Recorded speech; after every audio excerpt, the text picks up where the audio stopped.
नमस्कार। YouTube channel glimpse of Indian history by doctor Mohanlal Gupta में आपका स्वागत है। उत्तर प्रदेश के इटावा क्षेत्र में 24 जून 2025 को दो कथावाचकों पर कुछ गांव वालों ने इसलिए अत्याचार किया क्योंकि कथावाचक ब्राह्मण नहीं थे। कथावाचकों का आरोप है कि हमें पीटा गया, नाक रगड़वाई गई, हम पर मूत्र डाला गया क्योंकि हम ब्राह्मण नहीं हैं और गैर ब्राह्मण को कथा करने का अधिकार नहीं है। यह तो पुलिस की जांच के बाद ही पता चलेगा कि वास्तव में मामला क्या था, कौन लोग थे, उन्हें किन लोगों ने पीटा और क्यों पीटा। किंतु कुछ तो हुआ ही है। उन्हें पीटा तो गया ही है, उनके बाल तो काटे गए ही हैं। पीड़ित लोगों ने ब्राह्मणों द्वारा अपने ऊपर अत्याचार करने का आरोप तो लगाया ही है। पीड़ितों की वेशभूषा भी कथावाचकों जैसी ही है। सच और झूठ तो पुलिस की जांच के बाद ही चलेगा, किंतु मेरा मत यह है, ऐसा कठोर और क्रूर कर्म करने वाला कोई व्यक्ति स्वयं को ब्राह्मण कहता है तो मेरा स्पष्ट मत है कि वह चाहे जो भी हो, न तो वह ब्राह्मण है और न वह ब्राह्मण कहलाने का अधिकारी है। इसमें कोई संदेह नहीं कि भारतीय मेधा और चेता ब्राह्मणों की ऋणी है। संसार के सबसे श्रेष्ठ हिंदू धर्म एवं संस्कृति के निर्माण में ब्राह्मणों का महान योगदान है। भारतीय ज्ञान विज्ञान का उन्नयन ब्राह्मणों के द्वारा ही किया गया है, इसलिए हर युग में ब्राह्मण पूज्य है। आज भी हम मंदिर में बैठे पुजारी को मंदिर में प्रतिष्ठित देवता के समान ही आदर, श्रद्धा और प्रणाम अर्पित करते हैं। उसके पैरों में सिर रखकर आनंद का अनुभव करते हैं। मुझे ब्राह्मणों की श्रेष्ठता में कोई संदेह नहीं है, किंतु आज जब इटावा का कांड हुआ ही है तो इस बात पर विचार अवश्य किया जाना चाहिए कि ब्राह्मण कौन है। मैंने भारतीय धर्म ग्रंथों को जहां तक समझा है उसके अनुसार ब्राह्मण तो जन्म से लेकर मन, वचन और कर्म तक विनम्र ही हो सकता है। ब्राह्मण तो वह है जिसका हृदय ज्ञान के प्रकाश से भरा हुआ है, दया और धर्म से भरा हुआ है, भगवान की भक्ति से भरा हुआ है, जिसका मस्तिष्क ज्ञान और विज्ञान से भरा हुआ है, महान भारतीय शास्त्रों के ज्ञान से भरा हुआ है। कोई क्षमाशील, उदार और सहज संतोषी व्यक्ति ही ब्राह्मण हो सकता है। जिसके मन मस्तिष्क में क्रोध भरा हुआ है उसके हृदय में ज्ञान का प्रकाश कैसे होगा? और जब तक ज्ञान का प्रकाश नहीं होगा तब तक कोई भी व्यक्ति ब्राह्मण कैसे होगा? ब्राह्मण की दो परिभाषाएं हो सकती हैं। पहली परिभाषा तो वेद कहता है और दूसरी परिभाषा युगीन हो सकती है। पहले वैदिक परिभाषा पर बात करते हैं।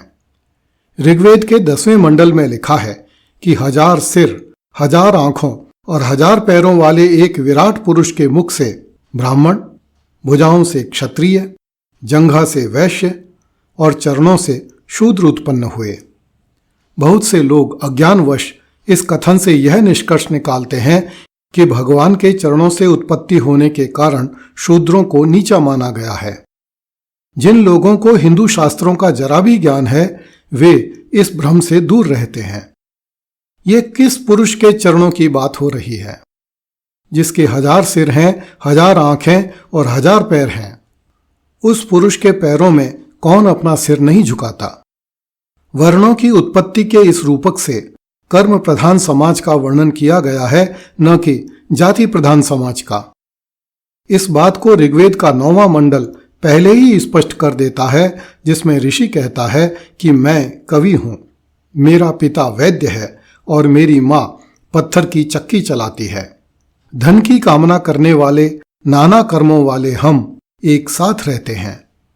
स्पष्ट है कि ऋग्वैदिक काल में कोई भी व्यक्ति अपनी प्रतिभा एवं रुचि के आधार पर एक वर्ण से दूसरे वर्ण में चला जाता था। आगे चलते हैं, उपनिषदों के युग में आते हैं।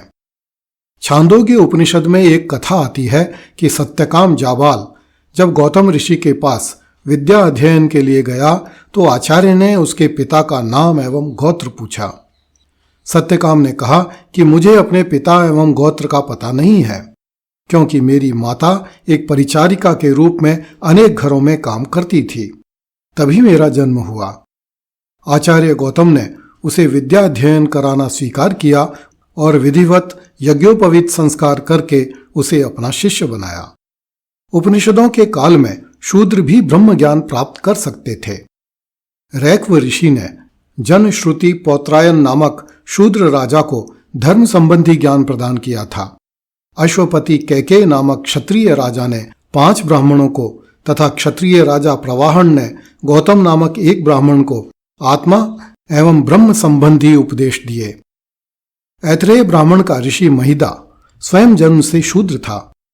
वह किसी अज्ञात आचार्य की शूद्रा दासी इतरा का पुत्र था, इसलिए वह ऐत्रेय नाम से विख्यात हुआ। वह इतना विद्वान हुआ कि उसने ऐत्रेय ब्राह्मण जैसे महान ग्रंथ की रचना की।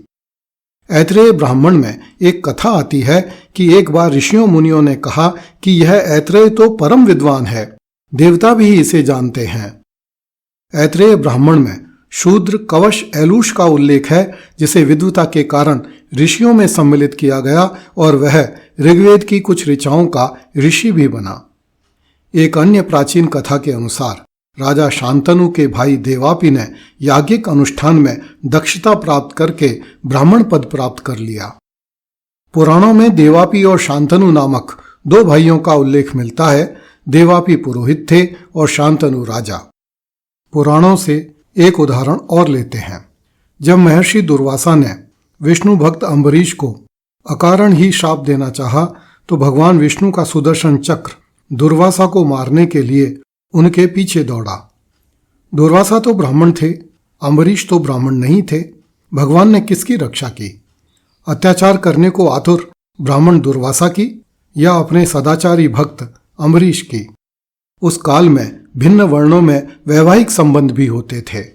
महर्षि च्यवन ब्राह्मण थे और उन्होंने राजन्य शर्याति क्षत्रिय की कन्या से विवाह किया था। इससे स्पष्ट है कि ऋग्वैदिक काल में वर्ण व्यवस्था कर्म प्रधान थी, न कि जन्म प्रधान। अब महाभारत से कुछ उदाहरण लेते हैं। यदुवंशी श्री कृष्ण ने अर्जुन को श्रीमद् भगवद गीता का उपदेश दिया। यहां ब्राह्मण कौन है?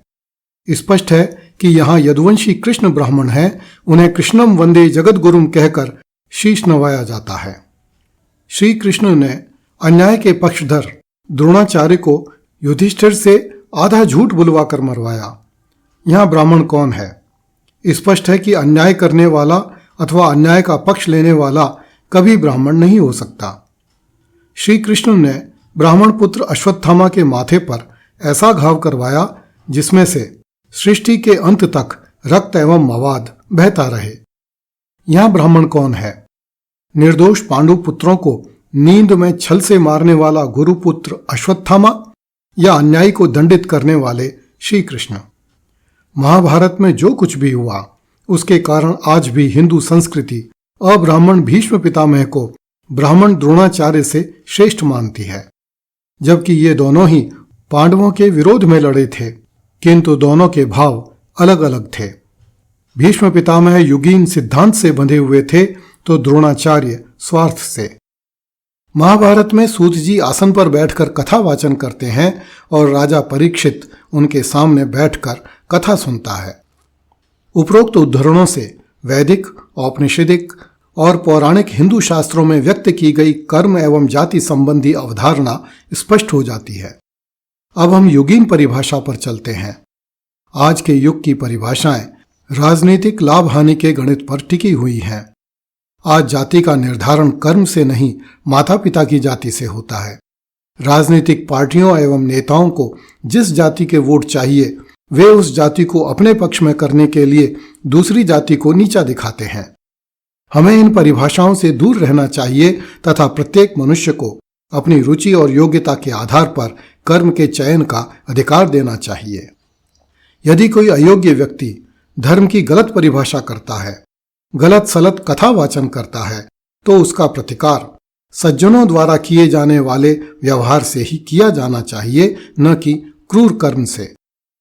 कल इटावा में ब्राह्मण अब्राह्मण के नाम पर जो कुछ भी हुआ, क्या वैसी तीखी प्रतिक्रिया तब भी हुई थी जब कश्मीर घाटी से लाखों ब्राह्मणों को केवल इसलिए मारकर भगा दिया गया कि वे हिंदू थे? क्या देश के कोने कोने में बैठे करोड़ों हिंदुओं ने या ब्राह्मणों ने इस अन्याय का प्रतिकार करने के लिए कुछ भी किया? अब हिंदू समाज का वही पुरोधा वर्ग केवल इसलिए मारपीट करने पर उतर आया क्योंकि कथा करने वाले ब्राह्मण नहीं थे, यादव थे। हालांकि इस घटना की डिटेल्स अभी आनी बाकी है, किंतु यह प्रश्न तो खड़ा होता ही है कि जब श्री कृष्ण यादव वंश में अवतार लेकर श्रीमद् भगवद गीता का उपदेश दे सकते हैं, तब दो यादव पुरुष भगवान की कथा का वाचन क्यों नहीं कर सकते? भगवान की कथा का वाचन करने वालों पर जाति के नाम पर यह अत्याचार क्यों? महाराष्ट्र के पालघर में दो साधुओं को पुलिस कर्मियों ने हाथ पकड़कर हत्यारों को सौंप दिया और उन निर्दोष साधुओं की दिन दहाड़े सबके सामने निर्मम हत्या हुई।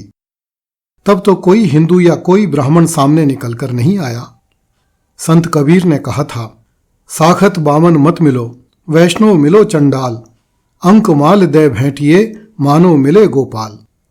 हमारे संतों ने ही कहा, जात पात पूछे नहीं कोई, हरि भजे सो हरि का होई। इसमें कोई संदेह नहीं कि आज का भारतीय समाज वैचारिक प्रदूषण से घिरा हुआ है।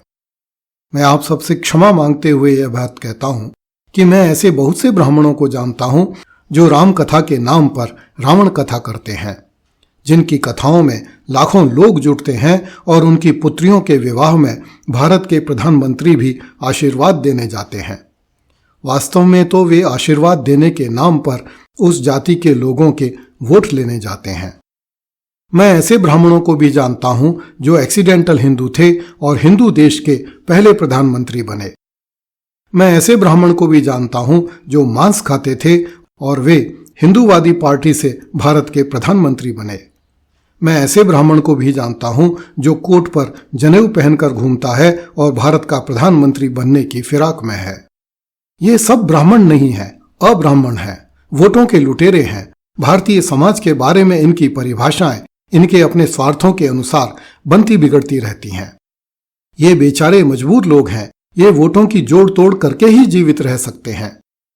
मैं तो अपनी बात समाज के उन लोगों से कह रहा हूं जो समाज को वोटों के चश्मे से नहीं देखते, परंपरा के चश्मे से देखते हैं। ऐसे लोगों से मेरा कहना है कि हमें भारतीय समाज की श्रेष्ठता को पहचानना चाहिए और जातिवाद की संकीर्णता से दूर रहकर स्वयं को श्रेष्ठ बनाना चाहिए। हम सब अपनी अपनी जाति में रहें, इसमें क्या दिक्कत है, किंतु जातिवाद न करें। जातिवाद से सबको दिक्कत है। अपनी जातीय श्रेष्ठता के नाम पर दूसरों पर अत्याचार न करें, अपना आचरण श्रेष्ठ रखें। मां के पेट को नहीं, अपने कर्म, स्वभाव और आचरण को अपनी पहचान बनाएं। एक रहें, नेक रहें, श्रेष्ठ रहें, सेफ रहें। कृपया इस चैनल को लाइक, सब्सक्राइब एवं शेयर करें। धन्यवाद। जय हिंद।